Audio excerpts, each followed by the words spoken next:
Do you forget English advanced vocabulary when you try to speak? You're not alone, and this method can help. Welcome to English Through Stories, the channel where you learn naturally by listening to real stories. Here's how it works.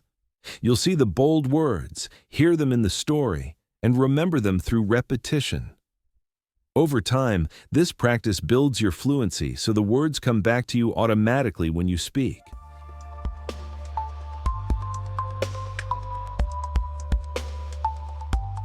Donald Trump's second presidential term, a story about confidence, chaos, and questionable choices, the return to power. Donald Trump stood at the speaker's platform on a cold January morning in 2025. He raised his right hand and took the oath of office for the second time. His supporters cheered loudly in the crowd below, while many of his critics stayed home and searched how to move to Canada. Trump promised to allocate more resources to border security and military programs during his term. The new president spoke for nearly an hour. Someone clearly forgot to give him a time limit. He said he would authorize new executive actions in his first week on immigration, energy, and trade. He made bold promises to his supporters with great confidence. In his usual style, Trump stopped to point out that his crowd looked much bigger than the one at Biden's ceremony 4 years before, turning his inauguration into a competition nobody else knew they were having. Many Americans watched the ceremony on television at home. Some felt hopeful about the change in leadership. Others felt deep fear about what the next 4 years would bring and immediately checked how long their passports were still valid. Trump's team had already begun to collaborate with Republican leaders in Congress on their agenda. After the ceremony, Trump met with his closest advisors. They discussed the most urgent issues facing the country, whether his inaugural crowd was bigger than Obama's, why the media kept using unflattering camera angles, and how to get his Twitter account back. The president made it clear he wanted to confer with his team daily about border security and immigration enforcement. He wanted everyone to understand his vision from day one, though his vision seemed to change based on whatever he'd watched on TV the night before. Before moving on, let's review 4 helpful phrases you can use in meetings. Should we collaborate with Senate leaders? Yes, but I'll authorize everything first. When should we confer about the budget? After I allocate funds to border security. Now, back to scene 2, building the cabinet. Building the cabinet. Trump moved quickly to fill important positions in his administration. He needed to consult with Senate leaders about his choices. Some of his picks were controversial, but he stood firm. Unfortunately, he believed loyalty was more important than experience in many cases. The president decided to delegate certain responsibilities to his vice president, J.D. Vance, especially tech industry meetings, since Vance actually understood those conversations. Trump focused on the big policy decisions, which apparently meant deciding what to post on social media and which reporters to yell at. Staff handled the boring work like actually running the government. Trump chose to designate several business executives to lead government agencies, arguing that America needed people who knew how to run things efficiently, apparently forgetting that governments and businesses are quite different. Critics pointed out that these people had zero government experience. Trump reportedly asked one candidate if they'd ever been on television, suggesting he confused running government agencies with producing reality shows. By the end of his first month, most cabinet positions were filled. Trump held a meeting to determine the administration's top 3 priorities. Immigration reform came first, followed by tax cuts and deregulation. The team was ready to move forward with the president's agenda. Early executive actions. The new administration wasted no time in late January. Trump signed executive orders like he was signing autographs. He wanted to allocate federal funds smartly, which, in his world, meant more money for a wall and less for the planet. Climate programs were cut because apparently walls can stop hurricanes too. Trump also moved to authorize stricter immigration enforcement policies. He directed agencies to increase deportations of undocumented immigrants. His orders reversed many policies from the Biden years. Immigration advocacy groups immediately prepared legal challenges to these changes. The president's team worked day and night to follow his plan. They had to collaborate with various government departments to achieve results. Some career officials resisted the sudden changes. Trump's political supporters in these positions pushed them to comply anyway. During one signing ceremony, Trump held up each document to show the cameras, commenting on how nice his signature looked. During a cabinet meeting in early February, Trump explained his reasoning to his team. He wanted to confer with them about potential obstacles ahead, though confer might have been generous since he mostly wanted them to nod and agree. The president made it clear he expected full support. Anyone who disagreed could look for another job, he said directly, and he had plenty of experience firing people, so they knew he meant it. Immigration crackdown. Trump's immigration policies dominated headlines throughout early 2025. The president refused to consult with Democratic lawmakers on these matters. He believed he had clear permission from voters to act unilaterally. His executive powers would be the main tool for change. The president decided to delegate immigration enforcement to hardline officials in February. Unsurprisingly, the officials he chose shared his views completely. They implemented surprise enforcement operations in cities across America. Immigrant communities lived in fear of sudden deportations. Trump tweeted that his border policies were the most beautiful policies anyone has ever seen, a phrase he often used about his own work. Trump chose to designate certain cities as non-compliant with federal law. These cities that protected immigrants refused to help with immigration enforcement. The administration threatened to cut their federal funding. Mayors in these cities filed lawsuits in response. Federal judges began to determine whether Trump's actions were legal in March. Some orders were blocked temporarily by the courts. The president responded angrily on social media, as he did with most things that didn't go his way.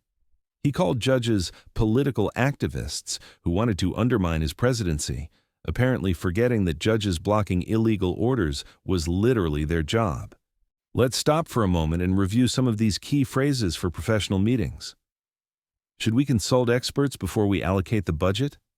No, I'll authorize it after I confer with my team. Let's collaborate to determine the best approach. Fine, but I'll authorize how we allocate resources.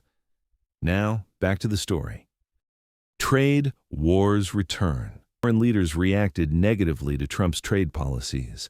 They began to enforce their own tariffs on American goods. A trade war erupted that affected farmers and factory workers.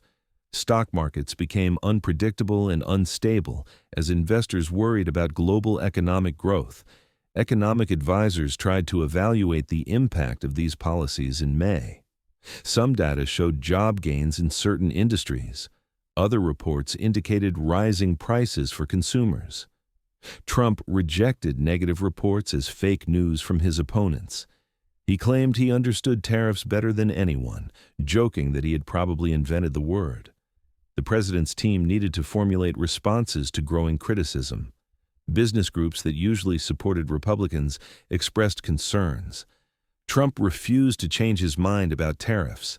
He said short-term pain would lead to long-term American prosperity. Easy to say when someone else is feeling the pain. Foreign policy challenges.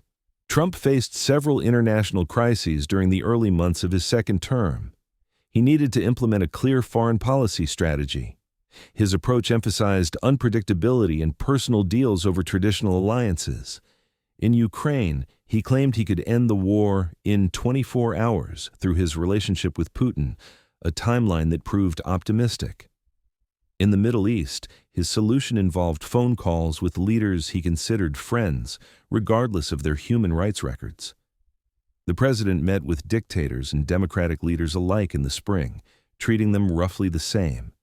He didn't instruct his diplomats to emphasize human rights issues during negotiations. Trump believed that practical results mattered more than values.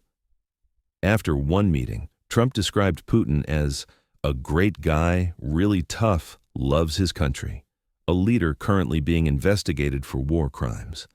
The president couldn't quite justify why he treated European allies worse than dictators. He claimed it was about getting respect and fair deals. European allies grew frustrated with Trump's unpredictable behavior. They attempted to mediate disputes without American involvement. Trump skipped important meetings with European leaders but made time for dictators. Apparently, friendship worked differently in his world. Domestic policy battles. Back home in April and May, Trump pushed his domestic agenda through Congress. He continued to emphasize tax cuts for corporations and wealthy individuals. Republicans controlled both parts of Congress, which made passing legislation easier. Democrats could only slow things down, not stop them completely. The administration struggled to enforce some of its more ambitious policies. Federal agencies faced lawsuits from advocacy groups. Courts issued injunctions that blocked certain actions. Trump grew increasingly frustrated with what he called judges going beyond their proper authority. Government experts tried to evaluate the real-world effects of new policies. Healthcare changes left millions of people uncertain about coverage. Environmental regulations were rolled back significantly. Scientists warned about long-term consequences that politicians ignored. Trump responded to one health policy criticism by saying he knew more about healthcare than doctors because his uncle had been a professor at MIT. Trump's advisors worked hard to formulate talking points for these controversies. They appeared on cable news shows daily. The goal was to control the narrative and energize the base.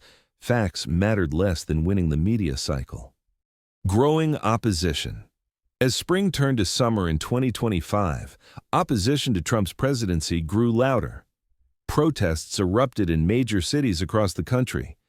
Democratic lawmakers vowed to implement resistance strategies in Congress, which mainly meant saying no in increasingly creative ways. They used every procedural tool available to slow down the Republican agenda, discovering that the congressional rulebook was surprisingly thick and wonderfully boring. Trump refused to instruct his supporters to be less aggressive in their language. His large public gatherings became increasingly heated and divisive. The president attacked his opponents in harsh and cruel ways. Political violence became a growing concern for law enforcement. Critics demanded that Trump justify his most controversial decisions. Why were ethics rules being weakened? Why were qualified professionals being fired? The president rarely gave detailed explanations. He preferred simple slogans and attacks on the media. At one event, Trump spent 20 minutes discussing his recent golf scores before addressing policy questions. Some Republicans in Congress tried to mediate between Trump and moderates in June. They worried about losing suburban voters in the next election. But Trump showed no interest in compromise. He believed his base was enough to win again in 2028, which would be impressive if elections were decided by crowd size instead of actual votes. Let's do a final review of the phrases to wrap it up. We must consult experts and determine how to allocate these funds properly. Just authorize my plan. I'll delegate the small stuff to staff. We should collaborate with Congress to formulate policies we can enforce legally. I won't confer with them. Designate my team to implement everything today. Judges will evaluate this. Can you justify ignoring the rules? I emphasize winning. If needed, someone can mediate the problems. Should I instruct agencies to start? Yes, and tell them we're making America great again. Again.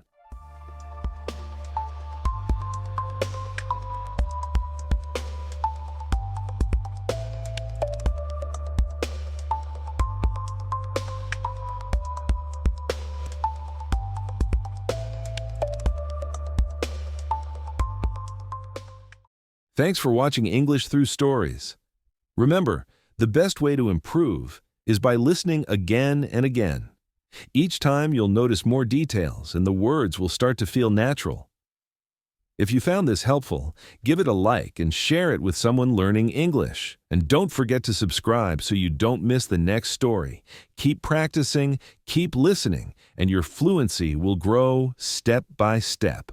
See you in the next video.